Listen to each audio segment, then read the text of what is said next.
Hello, my name is Hannah, for those of you who don't know. I am a blogger and flutist and music teacher. I run a blog called Hannah B. Flute that you can find at hannahbflute.com. And today I am going to be doing a video all about practicing in an apartment. So I have a few notes here on my iPad that I will be using. But these are just my tips and my experience. I've lived in an apartment for a little over a year, and I don't always have access to a practice room, or maybe I don't want to go to a practice room if the weather's not great. Of course, if you're watching this right when it comes out, there's also the current pandemic that I've heard you cannot say on YouTube.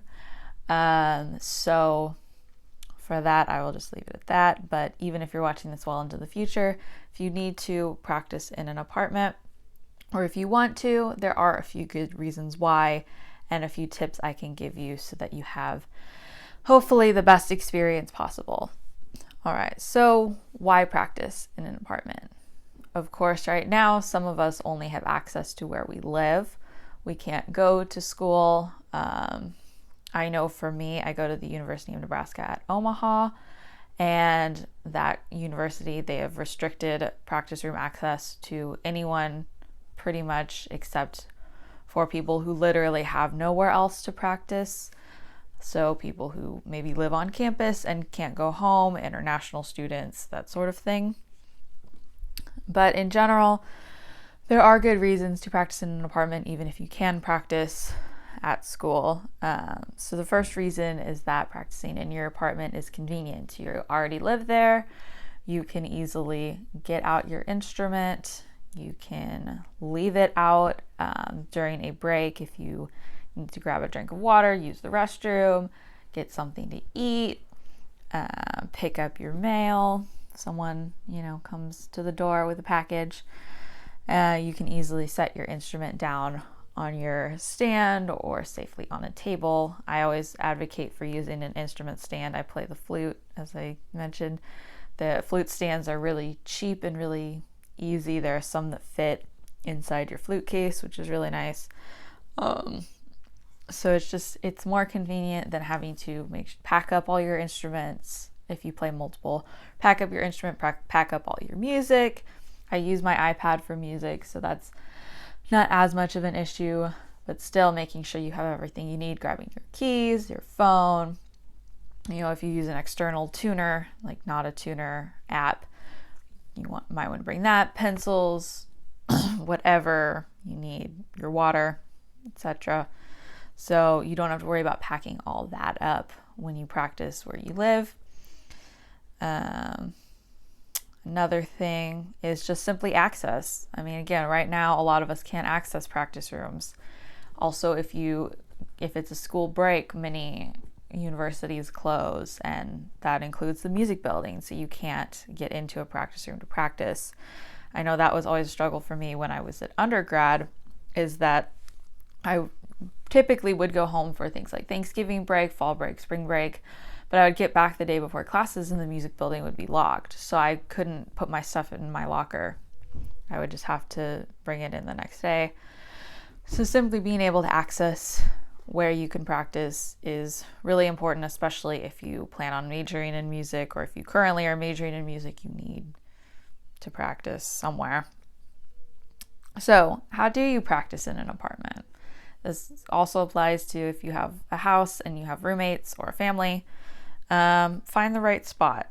Before you even get your instrument out, before you practice, figure out the best spot for you to practice in that apartment, in that home, wherever.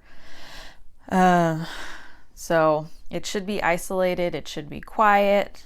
Ideally, it should have good enough lighting so that you can see the music. Again, if you use an iPad, the screen is backlit, as you can tell. So lighting isn't as much of a concern in that case, but if you're using paper at all, which I still use paper occasionally, it's very important to be able to see your music. A mirror is also good to have in or around your practice spot so you can look at yourself. As a flute player, I like to look at my embouchure, My hand position is always important. If you're in an apartment, try to avoid shared walls if at all possible. I'm very lucky that I have a corner unit, so two of the walls on my apartment are already shared with the exterior of the building, meaning no one is on the other side of them.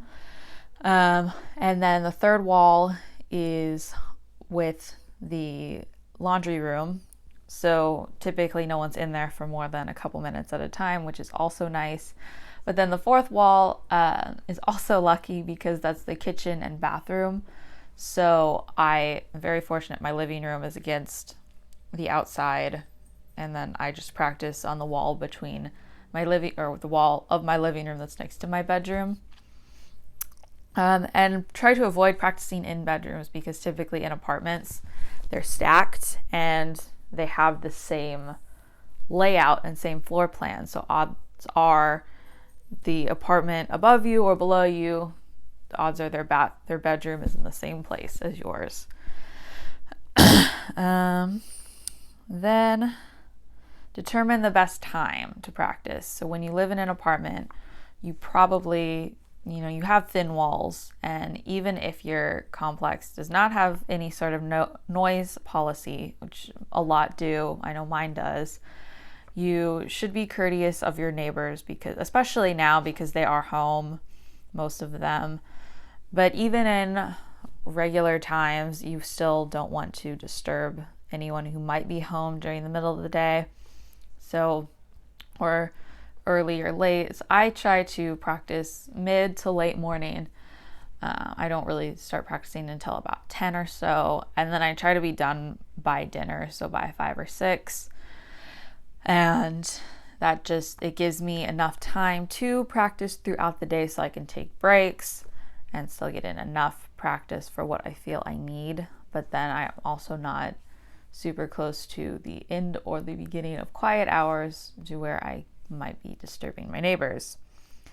If you've never practiced in an apartment before, I would take it slow, especially if you play piccolo like I do, or any sort of brass instrument, something that's really loud. I know brass instruments, you can get mutes, practice mutes. As flute players, that's not really possible because of just the physics of our instrument. So start with 10 to 15 minutes at a time. So practice for 15 minutes, take a break for 15 minutes, practice for another 15 minutes, take another 15-minute break. Then every few days start to work up to 20, 25, 30 minutes, then maybe work up to 45 minutes at a time, an hour at a time. That way it's not just all of a sudden your neighbor is just hearing non-stop loud, or not even loud, just non-stop music practicing for hours on end. Then the shorter little snippets will give them a chance to get used to hearing you. And so it will give you also a chance to get used to feeling out practicing in your apartment. Then if you can't practice, if you get complaints, hopefully you won't, but if you do, or if you just can't practice as much as you'd like, practice without your instrument. So do some score study, listen to recordings of people playing your piece. If you're, a flutist or a woodwind player, get out your instrument and finger the notes along as you read your music.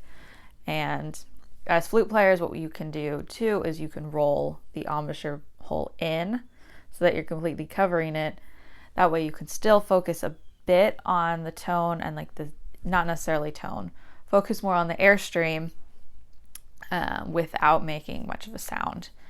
So that is pretty much it. If you want to learn more, you can go check out the blog post on my website, hannahbflute.com/blog. And I hope that these tips helped you. If not, or if anything helped you, or if you have any questions, leave a comment down below. And I will talk to you guys soon. Bye.